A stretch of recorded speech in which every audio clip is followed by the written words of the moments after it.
Dekabrın 5-dən 11-nə kimi Azərbaycan Respublikası Mədəniyyət Nazirliyi və Mədəniyyət Nazirliyinin tabeliyində fəaliyyət göstərən Azərbaycan Respublikasının Kino Agentliyinin dəstəyi ilə Bakı Yaradıcı Həftə 2025 çərçivəsində Baku Cinema Breeze Beynəlxalq Film Festivalı keçiriləcək. İslam Əməkdaşlıq Təşkilatının tərəfdaşlığı ilə təşkil olunan festival hazırda dünyanın 40-dan artıq ölkəsindən kino istehsalçılarını, prodüserləri və kino həvəskarlarını bir araya gətirir.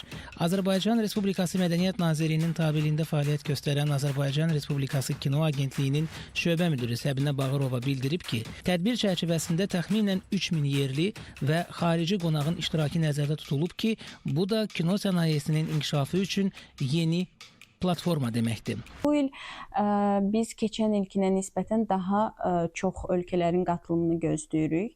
Daha çox production şirkətləri, prodüserlər, kino həvəskarları, kino istehsalçıları və həmçinin də kino dövlət qurumlarının nümayəndələri, rəhbərləri iştirak edəcək.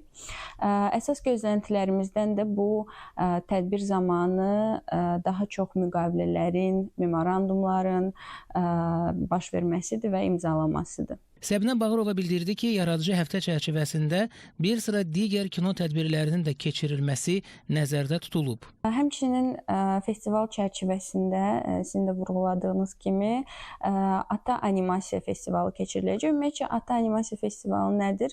2023-cü ildə Türk Dili Dövlətlərin Animasiya Assosiasiyası yaradılmışdır və bu assosiasiyanın keçən ildən etibarən hər il Ata Animasiya Festivalının keçirilməsi qərarı alınmışdır. Bu festival çərçivəsində Türk Dili Dövlətlərdən animatorlar iştirak edəcək, animasiya studiyaları iştirak edəcək və burada ortaq birgə layihələrin, Türk dövlətlərinin birgə layihələrinin, animasiya layihələrinin istehsalı müzakirə olunacaqdır.